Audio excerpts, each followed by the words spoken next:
बीडच्या मस्साजोगचे सरपंच संतोष देशमुखांनी खंडणी मागणाऱ्यांना विरोध केला होता। त्यामुळे जर अशा व्यक्तीची हत्या होणार असेल तर अन्यायाविरोधात कोण उभं राहील असा जोरदार युक्तिवाद करत सरकारी वकील अमरजीत सिंह गिरासे यांनी वाल्मिक कराडच्या जामीन अर्जाला विरोध केलाय। बीडच्या मस्साजोगचे सरपंच संतोष देशमुखांच्या हत्येचा मास्टरमाइंड म्हणून वाल्मिक कराडला ओळखलं जातं आणि त्याने जामिनासाठी मुंबई हायकोर्टाच्या छत्रपती संभाजीनगर खंडपीठात जामीन अर्ज केलाय। त्यावर काल 3.5 तास युक्तिवाद झाला। त्यावेळी सरकारी पक्षानं वाल्मिकच्या जामिनाला जोरदार विरोधही केला। न्यायमूर्ती SM घोडेस्वार यांच्या समोर ही सुनावणी सुरू आहे। आता उर्वरित सुनावणी सुद्धा आज होणार आहे। त्यामुळे दोन्ही बाजूंनी काल काय युक्तिवाद झाला, विशेषतः सरकारी वकिलांनी काय युक्तिवाद केला हे आपण समजून घेणार आहोत या व्हिडिओतून। त्यासाठी व्हिडिओ शेवटपर्यंत पहा। नमस्कार, मी कोमल, सकाळमध्ये आपलं स्वागत। बीडच्या मस्साजोगचे सरपंच संतोष देशमुखांच्या हत्या प्रकरणातला आरोपी आणि मुख्य सूत्रधार वाल्मिक कराडनं मुंबई उच्च न्यायालयाच्या छत्रपती संभाजीनगर खंडपीठात औरंगाबाद खंडपीठात जामीन अर्ज केलाय। सुनावणी दरम्यान अमरजीत सिंह गिरासे यांनी जोरदार युक्तिवाद केला। कुठलाही गुन्हा घडत असताना लोक साधारणतः बघ्याची भूमिका घेतात किंवा मोबाईल फोनवर ते चित्रीकरण करत असतात, परंतु सरपंच संतोष देशमुखांनी वेगळी भूमिका घेतली। सुरक्षा रक्षकाला मारहाण होत असताना ते स्वार्थासाठी नाही तर गावच्या स्थानिकांच्या रोजगाराचा प्रश्न लक्षात घेऊन धमक्या देणाऱ्यांचा विरोध त्यांनी पत्करला। त्यानंतर त्यांनी जीवाविषयीची काळजी आपली मुलगी वैभवी देशमुख जवळ बोलून दाखवली। हा प्रसंग संतोष देशमुख आणि त्यांची कन्या म्हणजे त्यांची लेक वैभवी यांच्यातल्या संवादातला असल्याचं सुद्धा याकडे सुद्धा खरं तर न्यायमूर्तींचं लक्ष गिरासेंनी वेधलं। वाल्मिक कराडच्या वतीनं खरं तर त्याची अटक अवैध आहे, बेकायदेशीर आहे, त्याच्यावरील मोक्का कलमान्वये दाखल केलेला गुन्हाही बेकायदेशीर आहे असा युक्तिवाद मागच्या सुनावणीत करण्यात आला होता। याशिवाय न्यायालयात अटकेसंदर्भात सादर केलेली कागदपत्र सुद्धा अधिकृत नाहीत, एकत्रित दोषारोप पत्र ठेवता येत नाही असे अनेक आरोप करण्यात आले होते। त्या आधारे जामिनासाठी वाल्मिकने खरं तर मुंबई हायकोर्टाच्या खंडपीठात छत्रपती संभाजीनगर खंडपीठात अपील केलं। आता वाल्मिक कराडबाबत सांगायचं झालं तर मुख्य सरकारी वकील गिरासे यांनी युक्तिवाद करताना हे नमूद केलं की वाल्मिक कराडवर 20 गुन्हे दाखल आहेत आणि ही माहिती पोलिसांकडूनच देण्यात आली आहे। अटक केल्यानंतरच्या कागदपत्रांवर सुद्धा वाल्मिकची स्वाक्षरी घेण्यात आली आहे।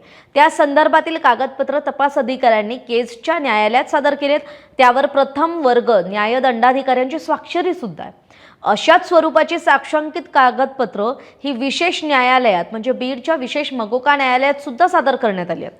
त्यामुळे कागदपत्र दिली नाहीत हा युक्तिवाद गिरासेंनी खोडून काढला। याशिवाय वाल्मिक कराडला अटक करताना आरोपीला लेखी कारण देणं बंधनकारक असल्याचा जो सर्वोच्च न्यायालयाचा मिहिर शहा प्रकरणाचा निवाडा आहे तो 6 नोव्हेंबर 2025 नंतरच्या प्रकरणांना लागू आहे।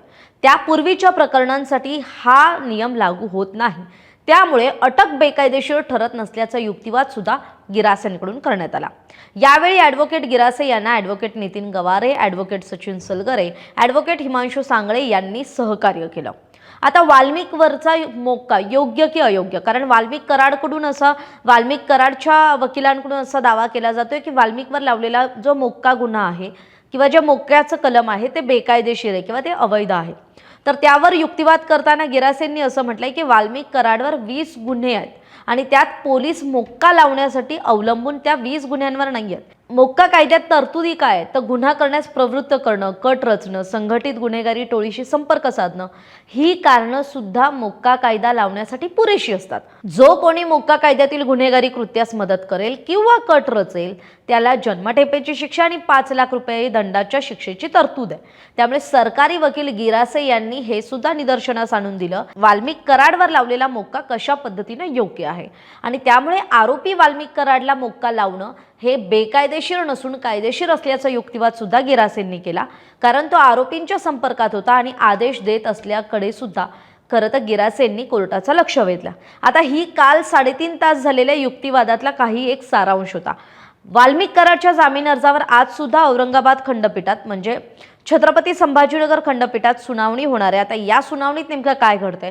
काल सरकारी पक्षानं त्याला तीव्र विरोध केलेला आहे. आज वाल्मिक कराडच्या वकिलांकडून त्याला कसं प्रत्युत्तर दिलं जात आहे? न्यायमूर्ती त्यावर काय सुनावणी देत आहेत? वाल्मिक कराडला जामीन मिळतोय का?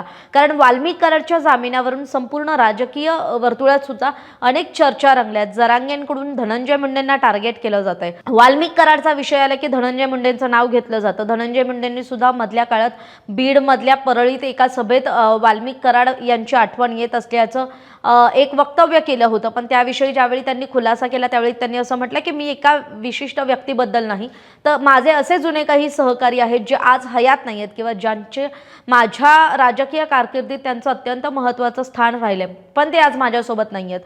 त्यांची मी आठवण काढल्याचं खरं तर धनंजय मुंडेंनी म्हटलं होतं. महाराष्ट्रातील सर्व बातम्यांचे विश्वासार्ह व्यासपीठ, सकाळच्या सर्व सोशल मीडिया प्लॅटफॉर्मला लाईक, फॉलो आणि सबस्क्राईब करा. तसंच सर्व नोटिफिकेशनसाठी बेल आयकॉन प्रेस करायला विसरू नका.